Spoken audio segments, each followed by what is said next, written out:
dúpẹ́ fún Ọlọ́run ọba tí ó sọ wa tí ọjọ́ òní tí ó sì jẹ́ kí a tó péjọ níbi ìrun jímọ̀ tòní yìí. ẹlùgbọ́n mẹ́lá pẹ̀lẹ́ sókí ọ̀rọ̀ tí a sọ nínú khutbah tá kà sáájú lọ náà ni ìpàtàkì mímọ̀ fún àwọn èèyàn ló ń jẹ́ ìpàtàkì mímọ̀ ran àwọn èèyàn lọ́wọ́ ní Nàìjíríà lónìí báyìí. Bùkátà àwọn èèyàn kan yàn lọ́wọ́, kálukú asáhùn gbìyànjú agbára ti ma tó ti bẹ́ẹ̀ ara tí ò rí jẹ, ara tí ò rí mu, ara tí ò rí ná. Al-Qur'an wọ́n sọ̀rọ̀ fún atọ́pọ̀ nípa kí o máa ṣe ìtọrẹ àánú. Inú rẹ̀ ni a ti ka àwọn àyá àti kan nínú ẹ̀ ìtọ́lọ̀bá Subhanahu wa ta'ala sọ fún wa ní Suratu Ali Imran. Bákan náà ìtàbà Suratul Insan, Suratu Ali Imran lálọ́wọ́ àyà 92 lọ́wọ́ sọ pé lan tanalul birra hatta tunfiqu mimma tuhibbun wa ma tunfiqu min shay'in fa inna Allaha bihi alim. Wọ́n bá sọ wípé ẹ̀yin tẹ́ jẹ́ ẹrú Ọlọ́run tẹ́ ń sin Ọlọ́run, tí bá bí ọgbọ́n kálukú wa léèrè pé kí la fi ń sin Ọlọ́run, á sọ pé torí pa fẹ́ fi wà l'Jánnà. Gbogbo ẹni tí ń ṣe dáadáa, àwẹ̀ tá ń gbà, ìrun tá ń kí, à ń ṣe nítorí kọ́lẹ̀ bá àrílé kẹwọ̀ ní kọ́lọ́njá lè wọ́. Ọlọ́run wá sọ pé lan tanalul birra, bẹ́ẹ̀ tí wá ń ṣe ètò yìí o, ọwọ́ yín ò lè tẹ àlìjánnà yìí o, hatta tunfiqu mimma tuhibbun, títí tẹ́ fi máa ná ń tẹ́ fẹ́hun, títẹ́ fi máa ná ń tẹ́ nífẹ̀ẹ́ sí tẹ́ ń kó pamọ́, títẹ́ fi máa ná ń tẹ́ nífẹ̀ẹ́ sí tẹ́ ń sáré kọ́mọ́dín ẹjọ́ dín ló fi jẹ́ kọ́wọ́ yín ó tẹ àlìjánnà. ẹnáwó yín kọ́wọ́ yín ó dín, ọlọ́mọ bí ó ti dí lan tanalul birra, ọwọ́ yóò lè tẹ àlìjánnà hatta tunfiqu mimma tuhibbun, tí tẹ́ fi náà ń tẹ́ fẹ́ lóúnjẹ tẹ́ kó pamọ́ nínú ilé, tí tẹ́ fi náà ń tẹ́ fẹ́ nínú owó tẹ́ kó pamọ́ nínú ilé, tó jẹ́ pé ẹwọ́n náà kọ́ máa pọ̀ ní ọ̀dọ̀ Ọlọ́run Ọba Subhanahu wa ta'ala. Olóṣì ní kí nǹkan máa pọ̀, Ọlọ́run lọ́jọ́ máa pọ̀, kí nǹkan máa dínkù kí kò lè jẹ́ pé ńgbà téèyàn náà lọ́jọ́ máa dínkù, torí pé tí ìbá ti náwó fọ́lọ́run àlùbáríkà ó máa gun owó ní. Ọlọ́run sọ pé tọ́jú pé torí àlìjánnà lè fi ń wá ogun tẹ́ ń ṣe ìwá lan tanalul birra, ọwọ́ yóò lè tàlìjánnà o hatta tunfiqu mimma tuhibbun, tẹ́fì máa náà tẹ́ fẹ́ tẹ́ ń sí kìràkìtà sí tí sowó tí ṣe dúkìá tẹ́ ń kó jọ ẹni fáwọn tí ẹni bùkátà sí. Ebi ń pàwọ èèyàn ẹfún ọ lóúnjẹ ọbùjúmu, ìwọ olówó, ìwọ tó orí jẹ tọ́lọ ń bù láti rí, tó ní ń tọ́kọjá ń tẹ́ lé jẹ́, tó ní ń tọ́kọjá ń tọ́ oníbùkátà sí, ṣàánú àti ń bẹ̀rẹ̀ ládùúgbò rẹ̀. wọ́n tó bí ń pa ládùúgbò rẹ̀ ọ̀gbọ̀rọ̀ kú lébi ibi ọ̀gbọ̀rọ̀ pàwọ́ kù tí wọ́n sì ń bẹ́ẹ̀ tó ìpójú tí wó lówó tó olówó lọ́wọ́ tí mà pé alámọ́ ní àdúgbò wa olówó àdúgbò wa tó wà láàánú ṣe fún lan tanalul birra hatta tunfiqu mimma tuhibbun. ní tí ó jọ̀wọ́ rẹ̀ tẹ́ dáadáa lọ́dọ̀ Ọlọ́run tó tó fi ráàánú Ọlọ́run Ọba Subhanahu wa ta'ala láyé yìí tí ó jọ̀wọ́ àlìjánnà ní pé wọ́n jẹ́ bí ọ̀pọ̀ àwọn èèyàn kú,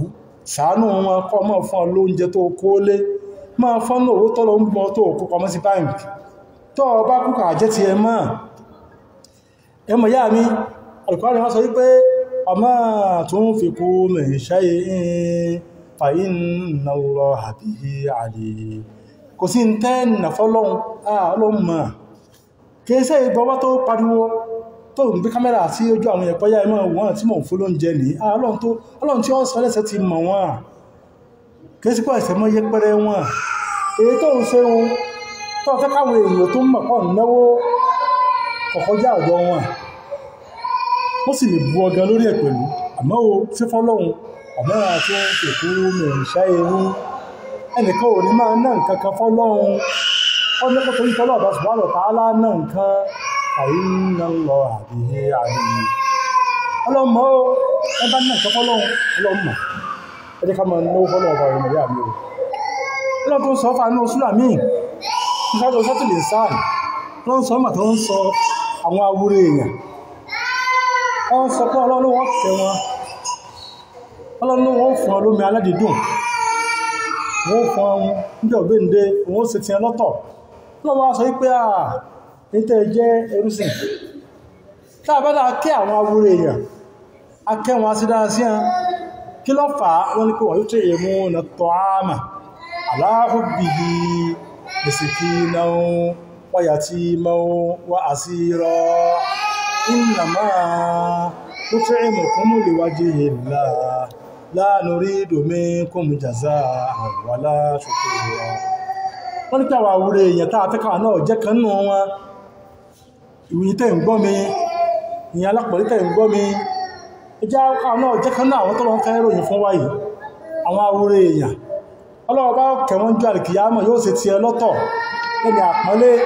tí lọ fa àpọ́nlé fáwọn awúrẹ́ èèyàn wọ́n ní pé ìwà yóò ṣe mú nẹ́tọ̀ àmà aláhùbì yìí miskina wa yatima wa asira innama nut'imukum liwajhi llah la nuridu minkum jazaa'an wala shukura lọ́kọ̀ jẹ́ ká tẹ́jú wọn tá ń sọ ìdáadáa kó lè bá àjẹ́pá náà á jẹ́ kan nù wọn kọ́lọ́ jẹ́ kan nù wọn lọ́nà àwọn táwọn ó ṣe ti alọ́tọ̀ ìjọ ọ̀gbẹ́ǹde kì í mọ̀ sáwòyẹ kan lásán wọ́n mọ̀ gbé dáadáa ṣe ni ìntọ́mọ̀ lé láti fi ilẹ̀ fẹ́lòmíì náà mọ̀ rọra fi ilẹ̀ owó tí wọ́n mọ̀ kójọ tí wọ́n nífẹ̀ẹ́ sí wọ́n mọ̀ ń ná fáwọn aláìní oúnjẹ tí wọ́n kó pamọ́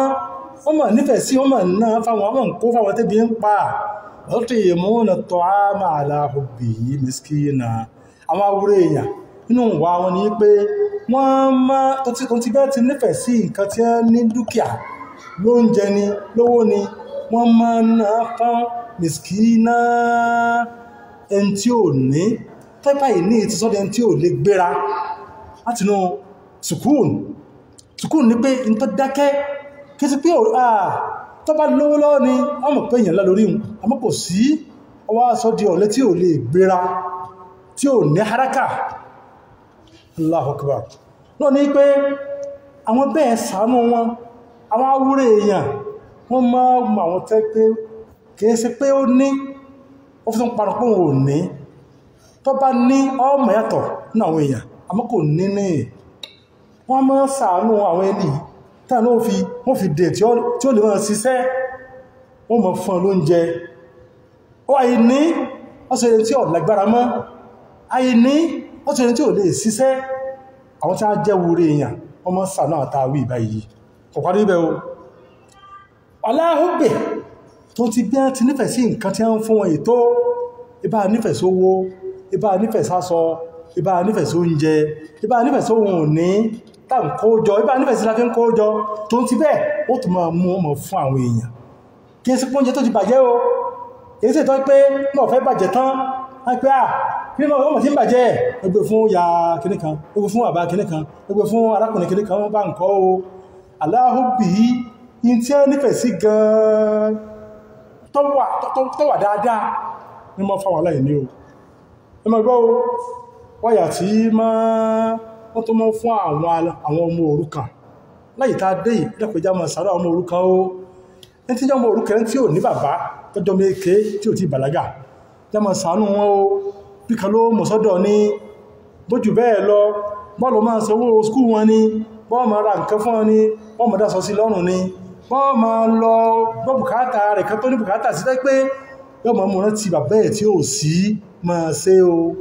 àníbàṣá ti jọ yá sí pé tó àjọ ìgbéǹde ẹ bá ń tọ́jú ọmọ òrukàn báwo ti jọ wà níjọ́ àlìkíámà ní o àwọn jọ wà pọ̀ ọ̀nàwó ẹ̀ báyìí báwọn jọ wà pọ̀ níjọ́ àlìkíámà tó pé ẹni sọ pé ìwọ́n tó ń tọ́jú ọmọ òrukàn múra sí dáadáa o wọ́n sì pọ̀ ọmọ òrukàn lẹ́kún o ẹlòmíì dúkìá ọmọ òrukàn bẹ lọ́rùn ẹ̀ wàhálà ló di ọrùn o wọ́n sọ pé táàwí táàpẹ́ awúrẹ́ èèyàn tí wọ́n máa tọ́jú àwọn aláìní wọ́n máa tọ́jú àwọn ọmọ òrukàn wọ́n tó máa tọ́jú àwọn èèyàn kẹta ní wà àsírọ́ ó ní ẹni tí wọ́n múlẹ̀ ọtí ẹ̀wọ̀n ẹni tí a tì mọ́lé ẹni tí wọ́n bùsọ sáàyè kan tí wọ́n jẹ́ lọ ọmọ tọ́jú wọn alágbára ni àwọn bọ̀ ti tì mọ́lé ńkọ́ yọ́lọ̀ mọ̀ tọ́jú ẹ̀ mọ̀ tọ́jú ẹ̀ mọ̀ fún lóúnjẹ wà sí rọ̀ bákan náà afá àtúmọ̀ tú wípé iná mọ̀jìnú náà tó ní pé àti lákàrí tí wọ́n máa sóòrò lákàrí ẹ̀ wọ́n ti dí kọ̀mọ́ tó lè bó ti lé ṣe ẹni tí ọmọ bó ti lé ṣe ṣe ní ó sì sẹ́jọ́ fi àárówó